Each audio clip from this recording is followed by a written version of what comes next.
अध्यक्ष जी और पूरी जो यहाँ की कमेटी है और जो सब लोग यहाँ मंच पे मौजूद हैं, हमारे मीडिया प्रभारी हैं, उनका बहुत बहुत धन्यवाद करना चाहता हूँ कि लगातार वो एक बेहतरीन कोऑर्डिनेशन कर रहे हैं, चाहे प्रेस कॉन्फ्रेंस हो, यात्रा हो, खाने पीने का इंतजाम हो या रहने का हो। तो आप सबका बहुत बहुत धन्यवाद।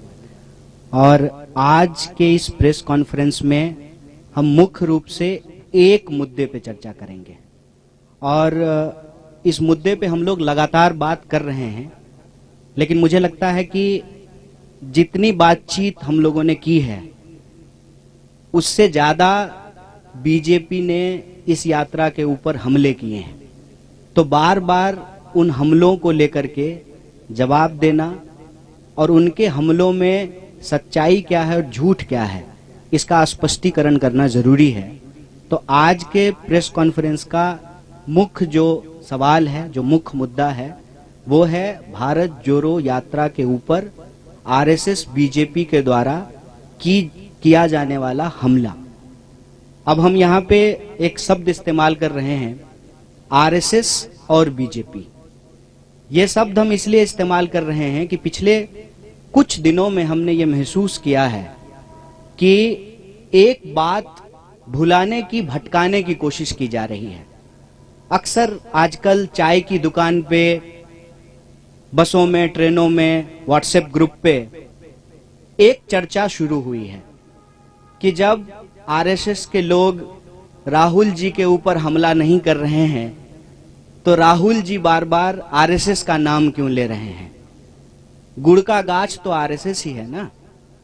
ऐसा तो हो नहीं सकता है कि आप गुड़ खाएं और गुलगुल्ले से परहेज करें।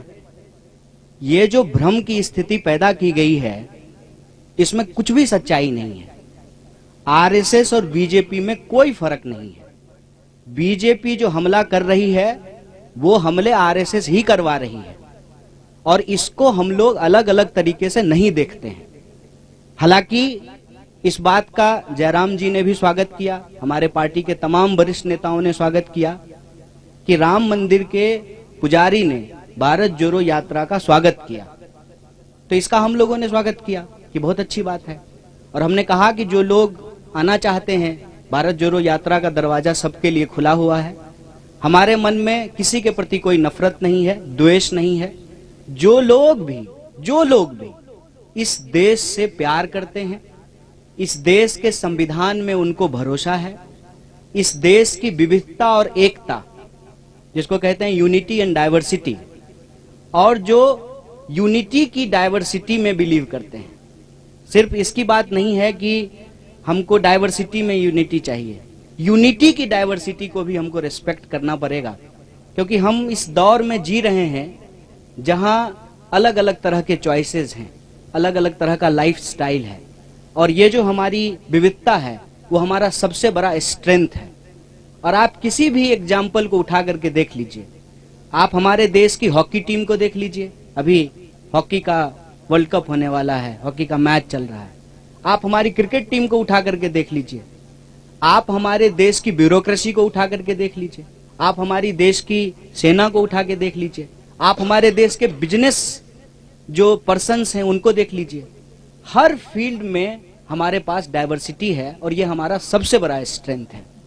तो जो लोग भी इस देश की डाइवर्सिटी में बिलीव करते हैं, इस देश के मल्टीकल्चरलिज्म में बिलीव करते हैं, इस देश के कॉन्स्टिट्यूशन में बिलीव करते हैं, इस देश के लोग आपस में प्यार से रहें, इस भावना में भरोसा रखते हैं, जो लोग संविधान पर विश्वास रखते हैं, देश से प्यार करते हैं, वो सब लोग इस यात्रा में आ सकते हैं। लेकिन आप लोगों ने देखा होगा कि पिछले दिनों यह चर्चा बड़ी जोर शोर से चली। दो तरह के जो है न्यूज आने शुरू हुए। एक, जब मोहन भागवत जी का इंटरव्यू आया तो कुछ लोगों ने हेडलाइन इस तरह से बनाया कि राहुल गांधी का जवाब दिया मोहन भागवत जी ने, और कुछ लोगों ने यह चर्चा शुरू की कि आरएसएस तो स्वागत कर रही है यात्रा का, तो फिर आरएसएस के ऊपर जो है क्यों हमला किया जा रहा है। पहली, हम आरएसएस और बीजेपी को अलग अलग नहीं देखते हैं। हमारी समझदारी में आरएसएस जड़ है, बीजेपी उसका फल है। ये भ्रम हमारे मन में नहीं है। भले वो कहते हो कि हम सांस्कृतिक संगठन हैं, लेकिन उनकी पूरी की पूरी विचारधारा राजनीति पर आधारित है। और इस बात को हम यहां स्पष्ट करना चाहते हैं कि धर्म देश का है, सांप्रदायिकता देश का नहीं है। आरएसएस धर्म के प्रतीकों का इस्तेमाल करके सांप्रदायिक राजनीति कर रही है, उसका धर्म से कोई लेना देना नहीं है। जैसे दही दूध से बनता है, लेकिन दही दूध नहीं होता है, दोनों की प्रकृति अलग अलग होती है, नेचर अलग अलग होता है। कोई भी धार्मिक व्यक्ति किसी का खून बहाना, किसी को मारना, किसी के ऊपर हमला करना, नफरत फैलाना, इस तरह की चीजों का समर्थन नहीं करता है। धर्म के प्रतीकों का इस्तेमाल करके अगर राजनीति की जाती है, जब राज सत्ता और धर्म को मिलाया जाता है, तो वो धर्म नहीं है, वो राजनीति है। इसीलिए हमारी नजर में आरएसएस सांस्कृतिक संगठन नहीं है, सांस्कृतिक प्रतीकों का इस्तेमाल करती है अपने राजनीतिक लाभ के लिए। जैसे स्वयं उन्होंने कहा कि सनातन धर्म सबसे प्राचीन है, तो सनातन धर्म का डेट जो है वो 1925 से तो नहीं शुरू होता है, वो तो हजारों साल पुराना है। मतलब आरएसएस के बनने से पहले भी धर्म था और आरएसएस के बाद भी धर्म रहेगा। इसका मतलब आरएसएस का धर्म से कोई लेना देना नहीं है, बस वो धर्म के प्रतीकों का इस्तेमाल करते हैं कि उस धर्म में आस्था रखने वाले लोगों का जो राजनीतिक विचार है उसको प्रभावित किया जा सके। जैसे अगर किसी खास पहचान के आधार पर राजनीति होगी तो उस पहचान को रखने वाले जो लोग हैं उनका वोट लेना आसान हो जाएगा। इसीलिए आप लोग आजकल के जो जितने नारे हैं उसको ध्यान से सुनेंगे तो उसमें क्या कहा जाता है, उसमें क्या बोला जाता है और उसमें अक्सर क्या की जाती है। देश का जो बुनियादी सवाल है, रोजी रोटी, कपड़ा, मकान, शिक्षा, स्वास्थ्य, सड़क, बिजली, पानी, उसको भटका दिया जाता है। और ये अंग्रेजों की चाल है, यह भी हमको समझना पड़ेगा।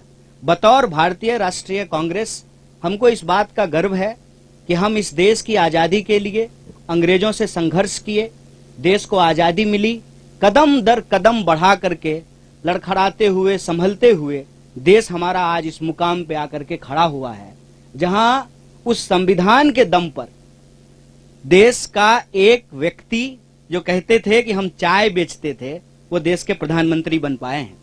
तो सबसे सर्वोच्च जो है वो संविधान है और इस संविधान की रक्षा करना हमारी पार्टी का कर्तव्य है। और ये प्रश्न जो है हम पूछना चाहते हैं आरएसएस और बीजेपी से कि आप बताइए कि आप संविधान को मानते हैं कि नहीं मानते हैं है और उनके अधिकारों की भी व्याख्या है।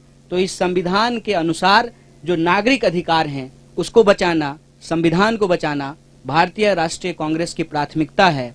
भारत जोड़ो यात्रा, जैसा कि बार बार जयराम जी भी बोलते हैं कि हर बिंदु को लेकर के, चाहे वो राजनीतिक हो, आर्थिक हो, सामाजिक हो, हर बिंदु को लेकर के चल रही है। इसके अंदर यह बात निहित है कि हम यह सारे जो काम कर रहे हैं वो संविधान के दायरे में कर रहे हैं और हमारी विचारधारा इस देश का संविधान है। और इस देश की संविधान के प्रस्तावना में जो बात लिखी हुई है, हम भारत के लोग भारत को एक प्रभुत्व संपन्न, समाजवादी, धर्मनिरपेक्ष, लोकतांत्रिक गणराज्य, गणराज्य का मतलब होता है कि नागरिक सबसे प्रमुख होते हैं और नागरिक अधिकारों को रक्षा करना हमारा सबसे प्रमुख जो है दायित्व है, जिम्मेवारी है। उस पे अगर कोई भी अटैक या हमला होता है तो हम इस बात को लेकर के कोई कंफ्यूजन में नहीं है कि बीजेपी अलग है, आरएसएस अलग है। अगर बीजेपी और आरएसएस अलग अलग है तो आप मुझे बताएं कि इस बात को प्रचारित क्यों किया जाता था जब प्रधानमंत्री शपथ ले रहे थे कि इन्होंने 42 साल आरएसएस की सेवा की है, ये जो है स्वयं सेवक रहे हैं। तो हमारे दिमाग में ऐसा कोई भ्रम नहीं है, हम दोनों अटैक को एक ही अटैक मानते हैं। और यह जो बचाव किया जाना शुरू हुआ है कि नहीं नहीं आरएसएस तो हमला नहीं कर रही है, तो उस पर हम यही कहना चाहते हैं, आरएसएस अगर हमला नहीं कर रहे तो बहुत अच्छी बात है, लेकिन आरएसएस की जो विचारधारा है और जो कांग्रेस पार्टी की विचारधारा है वो आपस में विरोधी है। विपरीतार्थक है, वो एक ध्रुव पे खड़े हैं, हम दूसरे ध्रुव पे खड़े हैं। उनमें से आरएसएस के ही कुछ लोगों ने अगर यात्रा की स्वागत किया है तो हम उसका स्वागत करते हैं, लेकिन देश को लेकर के जो उनकी समझदारी है, लोगों को लेकर के जो उनकी समझदारी है, उस समझदारी में और संविधान के अंदर जो बातें लिखी हुई है देश के लिए, लोगों के लिए, उसमें जो है अंतर्विरोध है और हम संविधान के साथ खड़े हैं, संविधान के पक्ष में खड़े हैं। बहुत बहुत धन्यवाद, बहुत बहुत शुक्रिया।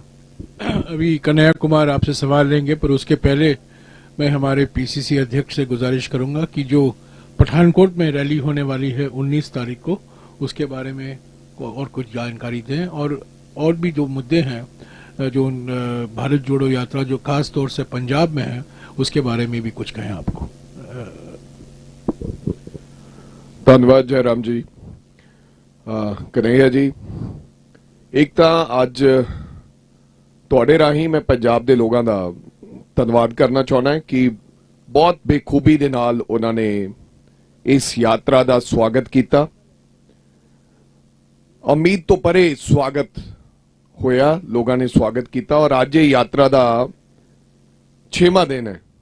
हालांकि सर्दी अज सुबह अगर देखा मैं डिग्री तो 4 डिग्री टेंपरेचर सीगा, इसके बावजूद भी लोग सुबह सड़कों ते राहुल गांधी का स्वागत करने से उमड़े।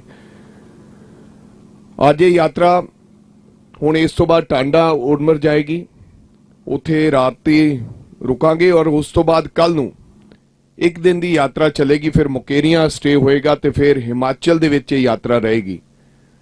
तो ठीक 19 तारीख नूं लगभग 11:30-12 बजे एक असी पठानकोट विखे रैली करांगे और रैली नूं संबोधन राहुल गांधी जी करनगे और उस तो बाद ये यात्रा 6 किलोमीटर का आपदा जिहड़ा सफर तय करते हुए, यात्रा करते हुए फिर ये यात्रा जम्मू दे विच प्रवेश हो जाएगी।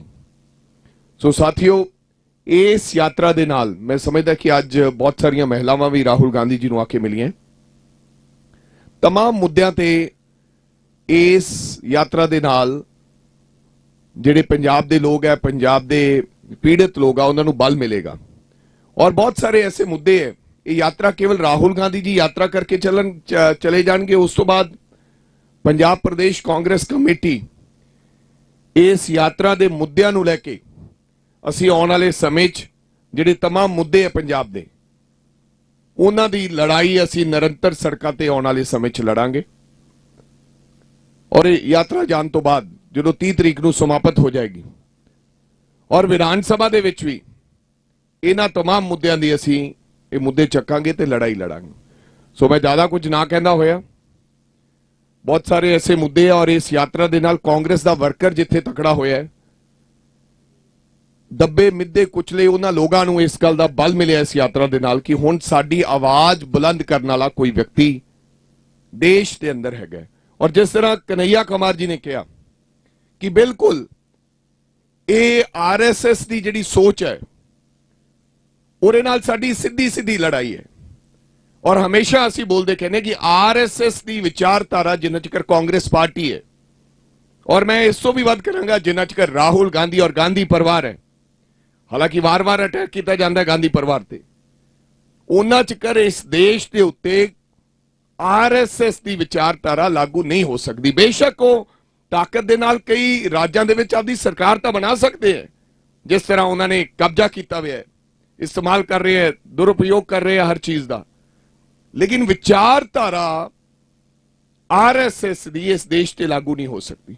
और जिस प्रकार हिंदू मुस्लिम की बात करते हैं की उन्होंने कदे कब्रिस्तान ते शमशान घाट की गल की, कभी मंदिर ते मस्जिद की गल की, उस तरह का जिहड़ा प्रभाव है हुण भी पंजाब के अंदर इस तरह का माहौल बनाया जा रहा है। पंजाब नूं तोड़न की गल की जा रही है, पंजाब दे विच उस तरह के हालात बनते जा रहे हैं। अज कोई सिख की गल करता है, कोई हिंदू की गल करता है, कोई चर्च की गल कर लग पे। सो इस तरह का जिहड़ा काम पंजाब दे विच भी चल रहा है वो पंजाब दे वास्ते चंगा नहीं है।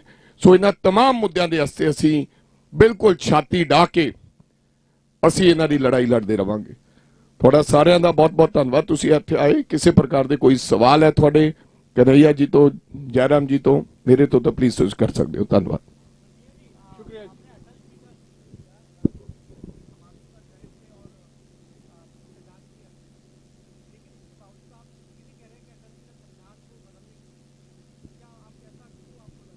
नहीं, ये मैंने आपको हिस्टोरिकल फैक्ट बताया है कि रिव्यू कमेटी बनाई गई थी जब वो प्रधानमंत्री बने थे। संविधान में संशोधन होते रहे हैं और अभी आप देख रहे हैं कि इसको लेकर के बहुत विवाद चल रहा है कि अभी जो है एक कॉन्स्टिट्यूशनल पोजीशन पे बैठे हुए व्यक्ति ने जो है स्टेटमेंट दिया, उसके बाद जो है ये बहस हो गई कि सॉवरेन क्या है, पार्लियामेंट सॉवरेन है कि कॉन्स्टिट्यूशन सॉवरेन है। तो अल्टीमेटली तो पार्लियामेंट कैसे फंक्शन करेगी ये बात भी तो कॉन्स्टिट्यूशन में लिखा हुआ है। तो कॉन्स्टिट्यूशन तो सबसे ऊपर है। संविधान में भी अगर आपको कोई रिव्यू करना है, उसमें कोई संशोधन करना है, और संविधान के कई संशोधन हुए हैं, उसकी